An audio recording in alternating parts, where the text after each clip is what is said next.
ലഭം ഭാഗം 37. ആദ്യേട്ടാ, ഞാനൊരു കാര്യം ചോദിക്കട്ടെ? അല്ലി ആദ്യയോട് ചോദിച്ചു. എന്താ കൃതി? അത് ആദ്യേട്ടന് അച്ഛനെയും അമ്മയും കാണാൻ ആഗ്രഹമില്ലേ? അവരാരാണെന്ന് അറിയട്ടെ നമുക്ക്. അല്ലിയുടെ ചോദ്യം കേട്ട് ആദ്യയുടെ മുഖം ഒന്ന് വാടി. എനിക്കും ആഗ്രഹമുണ്ട് കൃതി. പക്ഷെ അവർക്ക് എന്നെ ഓർമ്മയുണ്ടാവോ? ഇങ്ങനൊരു മകനുള്ളതൊക്കെ അവര് മറന്നിട്ടുണ്ടെങ്കിലോ? ഞാൻ അന്വേഷിച്ചു ചെന്ന അവർക്കതൊരു ബുദ്ധിമുട്ടായല്ലോ കൃതി. അത് തന്റെ മനസ്സിലുള്ള കാര്യങ്ങള് അല്ലിയോട് പങ്കുവെച്ചു. എന്തൊക്കെയാ ഈ മനസ്സിൽ ഓർത്തു വെച്ചിരിക്കുന്നത്? അന്ന് അച്ഛൻ പറഞ്ഞത് ഓർമ്മയില്ല അതേട്ടാ. ഭർത്താവിന്റെ ചികിത്സയുടെ കാര്യം പറഞ്ഞാണ് അമ്മയെ ബ്ലാക്ക്മെയിൽ ചെയ്തതെന്ന്. ആ അമ്മ എത്ര വിഷമിച്ച ആ കുഞ്ഞിനെ കൊടുത്തിട്ടുണ്ടാവാ. അച്ഛൻ ജീവിതത്തിലേക്ക് തിരിച്ചു വരുമെന്ന് ഒരു ഉറപ്പുമില്ലാത്ത അവസ്ഥയായിട്ടാവില്ലേ ആ അമ്മ അങ്ങനെയൊന്നും ചെയ്തിട്ടുണ്ടാവാ. നോക്കിക്കോ, ആദ്യത്തെ പ്രതീക്ഷിക്കാത്ത ഒരു ദിവസം പോലും അവരുടെ ജീവിതത്തിൽ ഉണ്ടാവില്ല. എനിക്ക് ഉറപ്പാണ്. അല്ലി പറഞ്ഞത് കേട്ട് ആദ്യത്തെ മനസ്സിന് തണുത്തു. അപ്പോ നാട്ടിൽ ചെന്നിട്ട് നമുക്ക് അന്വേഷിക്കാം, അല്ലേ കൃതി? അന്വേഷിച്ച് കണ്ടെത്താൻ ആദ്യത്തെ ഉറപ്പായും കഴിയും. ഒന്ന് ഓർത്തു നോക്കിയേ, ചിലപ്പോ ആദ്യേട്ടന് സഹോദരങ്ങളൊക്കെ ഉണ്ടാവും. അവരുടെയൊക്കെ വലിയേട്ടനാവും ആദ്യേട്ടൻ. അല്ലി പറഞ്ഞത് കേട്ട് ആദ്യത്തെ മുഖത്ത് ചെറു പുഞ്ചിരി തെളിഞ്ഞു. അവൻ അല്ലിയുടെ നെഞ്ചിലേക്ക് തല ചായച്ചു കിടന്നു. ഒരു കുഞ്ഞിനെ എന്ന പോലെ അല്ലി അവന് നെഞ്ചോട് ചേർത്തു. ഒരാഴ്ചയോളം അവിടെ ചെലവഴിച്ചതിന് ശേഷമാണ് അവർ തിരികെ പോയത്. ഫ്ലാറ്റിലെത്തിയപ്പോ രാത്രിയായിരുന്നു. വീടൊക്കെ ആലി ക്ലീൻ ചെയ്യിച്ചിരുന്നു. അതുകൊണ്ട് ഒന്നും ചെയ്യാനില്ലായിരുന്നു. രണ്ടുപേരും ഫ്രഷായി നേരെ വീട്ടിലേക്ക് വീണു. ഇത്ര നാളെ നടത്തിയ യാത്രയുടെ ക്ഷീണമൊക്കെ തീർക്കുന്നതായിരുന്നു രണ്ടുപേരുടെ ഉറക്കം. പിറ്റേന്ന് ഉച്ചയോടെയാണ് രണ്ടുപേരുടെ ജോലിയൊക്കെ കഴിഞ്ഞതും ആദ്യം ഫുഡ് ഓർഡർ ചെയ്ത് വരുത്തി. പിന്നെ വാഷിംഗ് ഒക്കെ ആയിട്ട് അവർക്ക് നല്ല തിരക്കായിരുന്നു. വൈകുന്നേരമാണ് എല്ലാം ഒന്ന് ഒതുങ്ങിയത്. കൃതിക്ക് വീട്ടിൽ പോകണോ? ജോലികളൊക്കെ തീർത്ത് ഒരുമിച്ചിരിക്കുന്ന സമയം ആദ്യ കൃതിയോട് ചോദിച്ചു. അല്ലിയുടെ മുഖം മങ്ങിപ്പോയി. ഞാൻ ഒറ്റയ്ക്കോ? അല്ലി ചോദിച്ചു. അയ്യടി, കൃതി ആഗ്രഹിച്ചാലും ഞാൻ കൃതിയെ ഒറ്റയ്ക്ക് വിടില്ല, ആദ്യ പറഞ്ഞു. അല്ലിയുടെ മുഖം വിടർന്നു. അവള് ചെന്ന് ആദ്യം കെട്ടിപ്പിടിച്ചു. എനിക്ക് കുറച്ച് നാളത്തേക്ക് ഒരിടത്തും പോകണ്ട ആദ്യേട്ടാ. വീട്ടിൽ വിളിച്ച് പറയാം. എനിക്കിവിടെ ആദ്യത്തിന്റെ കൂടെ നമ്മുടെ റൂമിലിരുന്നാ മതി, അല്ലി പറഞ്ഞു. എനിക്കും എന്റെ ഹൃദയത്തോടെ മതി. ലീവ് എക്സ്റ്റെൻഡ് ചെയ്യട്ടെ? ആദ്യം അവളുടെ അധരങ്ങളിലേക്ക് അടുത്തുകൊണ്ട് ചോദിച്ചു. അല്ലി അവന്റെ ചുണ്ടില് ചെറുതായിരുന്നു മുക്കി.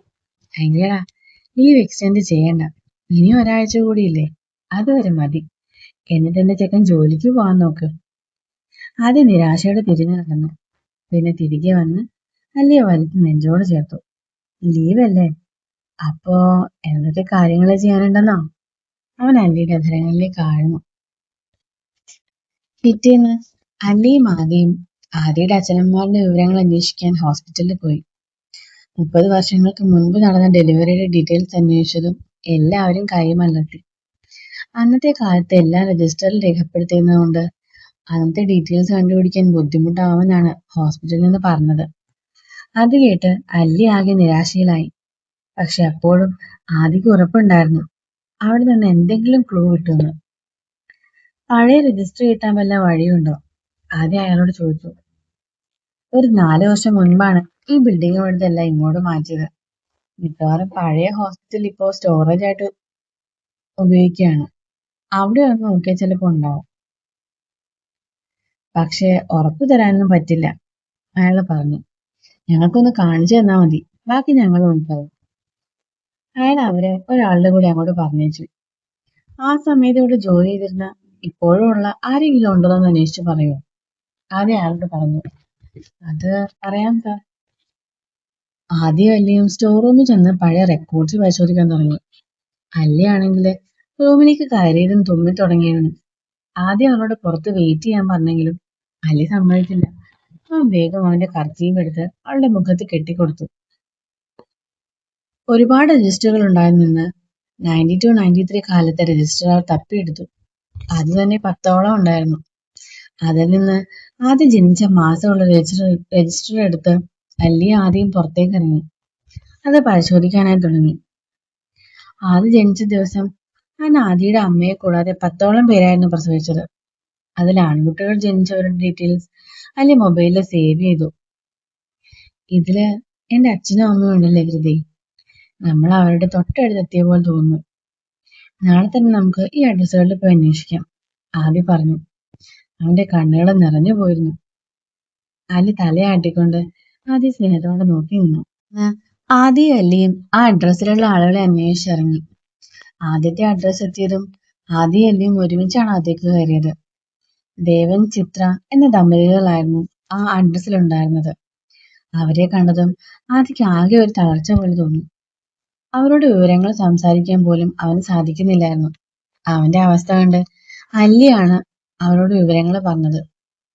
അവര് വന്നതിന്റെ യഥാർത്ഥ കാരണം പറയാതെ അന്നത്തെ ദിവസം പ്രസവിച്ചൊരു സ്ത്രീയെ കണ്ടെത്താൻ വേണ്ടിയാണ് ഈ അന്വേഷണം എന്ന് മാത്രം അവർ അവരോട് പറഞ്ഞു. പക്ഷെ ആദ്യം പ്രതീക്ഷിച്ചതുപോലെ അവരായിരുന്നില്ല ആദിയുടെ അച്ഛനും അമ്മയും. അവരുടെ മകൻ അവരുടെ കൂടെ തന്നെയായിരുന്നു വളർന്നത്. ആ വിവരം അറിഞ്ഞതും ആദിന്റെ മുഖം മങ്ങി. അവൻ വേഗം പുറത്തേക്ക് ഇറങ്ങി.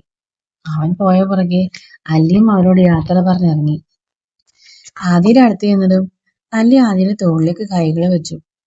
അടുത്ത നിമിഷം അത് തിരിഞ്ഞ് അല്ലിയെ കെട്ടിപ്പിടിച്ചിരുന്നു. അല്ലിയും അവനെ ചേർത്ത് പിടിച്ച് ആശ്വസിപ്പിച്ചു. ഇനി പോകുന്ന സ്ഥലത്ത് അധികം കയറണ്ട, ഞാൻ ഒറ്റയ്ക്ക് പോയിക്കോളാം, അല്ലി അവനോട് നിർബന്ധമായും പറഞ്ഞു.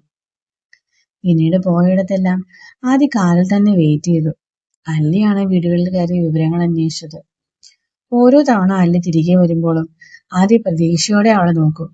പക്ഷെ അവളുടെ മുഖം കാണുമ്പോഴേക്കും അവന്റെ മുഖം മങ്ങും. ഓരോ വീടുകളിൽ അന്വേഷിക്കുന്തോറും ആദ്യത്തെ പ്രതീക്ഷ കുറഞ്ഞു വന്നുകൊണ്ടിരുന്നു. വൈകുന്നേരത്തോടെ അവസാനത്തെ ദമ്പതികളുടെ വീട്ടിലേക്ക് പോകാൻ ആദ്യം കൂടെ ഇറങ്ങി.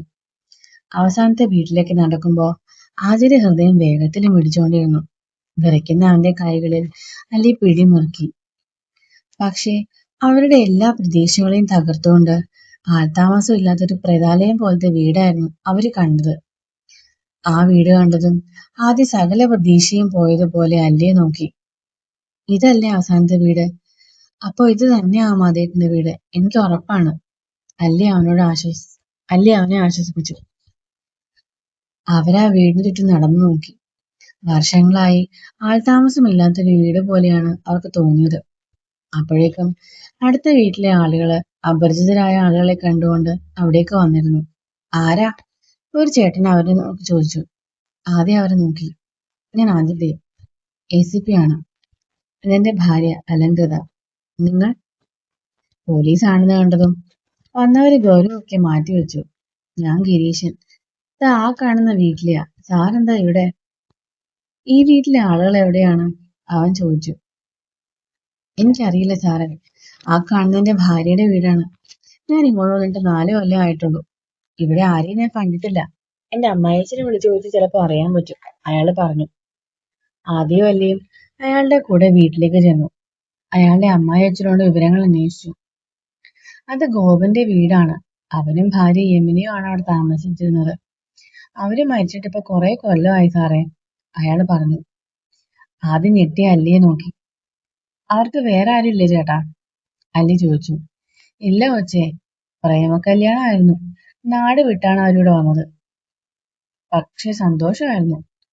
അവനൊരു ആക്സിഡന്റ് പറ്റിയതോടെയാണ് അവരുടെ കഷ്ടം തുടങ്ങിയത്. ആ പെണ്ണപ്പൊ ഗർഭിണിയായിരുന്നു. ആ പെണ്ണ് കുറെ കഷ്ടപ്പെട്ട് എങ്ങനെയൊക്കെയോ അവന്റെ ഓപ്പറേഷൻ നടത്തി. പക്ഷെ അവനൊന്ന് സുഖമായി വന്നപ്പോ ആ കുഞ്ഞു പ്രസവത്തില് മരിച്ചുപോയി. പാവങ്ങളായിരുന്നു സാറേ. പിന്നെ ഒരു കുഞ്ഞു വേണ്ടാന്നൊക്കെ പറഞ്ഞ് കൊല്ലങ്ങളോളം ഒറ്റയ്ക്കായിരുന്നു രണ്ടുപേരും. അയാള് പറഞ്ഞത് കേട്ട് ആദ്യയുടെ കണ്ണുകൾ നിറഞ്ഞു. കുഞ്ഞ് മരിച്ചെന്നാണ് അവരെല്ലാവരോടും പറഞ്ഞതെന്ന് അവന് മനസ്സിലായി. ഒരുപാട് ആഗ്രഹിച്ച് കാണാൻ കാത്തിരുന്ന അച്ഛനമ്മമാർ ഇന്നില്ലെന്ന് സത്യം ആദ്യം തളർത്തി കളഞ്ഞിരുന്നു. അവൻ അവരോട് യാത്ര പറഞ്ഞ് പോവാനായി എഴുന്നേറ്റു. പക്ഷെ അപ്പോഴേക്കും അയാള് പിന്നെയും പറഞ്ഞു തുടങ്ങിയിരുന്നു. പിന്നെ കുറെ കൊല്ലങ്ങൾ കഴിഞ്ഞാണ് അവർക്ക് കുഞ്ഞിനുണ്ടായത്. കുഞ്ഞനോ? ആദ്യം വലിയ ഞെട്ടി അയാളെ നോക്കി. പിന്നെയും 10-15 വർഷം കഴിഞ്ഞാണ് അവർക്ക് കുഞ്ഞിനുണ്ടായത്. പക്ഷെ അപ്പോഴും ഭാഗ്യം അവരെ തുണച്ചില്ല. കുഞ്ഞിന് 1 വയസ്സുള്ളപ്പോഴാണ് അവർ രണ്ടുപേരും ആക്സിഡന്റിൽ മരിച്ചത്. കൊച്ചിനെ ഏറ്റെടുക്കാൻ ആരും ഇല്ലായിരുന്നു. അവസാനം പോലീസുകാർ അവനെ ഏതോ അനാഥാലയത്തിലാക്കി. അവനിപ്പോ എവിടെയാണാവോ? അയാള് നെടുവേർപ്പെട്ടു. ആദ്യം വലിയ ഞെട്ടി പരസ്പരം നോക്കി. ആദ്യയുടെ കണ്ണുകൾ നിറഞ്ഞെന്ന്. പക്ഷെ ഇത്തവണ അതിൽ സങ്കടമായിരുന്നില്ല, പകരം അവന് സ്വന്തമായിട്ട് അനിയനുണ്ടെന്ന് അറിഞ്ഞതിലുള്ള സന്തോഷ കണ്ണീരായിരുന്നു. ആദ്യയുടെ സങ്കടം കണ്ട് അയാൾ നെറ്റിച്ചോട് ചാവടി നോക്കി. അല്ല സാറേ, നിങ്ങൾ എന്തിനാ അവരെ കുറിച്ച് അന്വേഷിക്കുന്നത്? അയാൾ ആദ്യയോട് ചോദിച്ചു.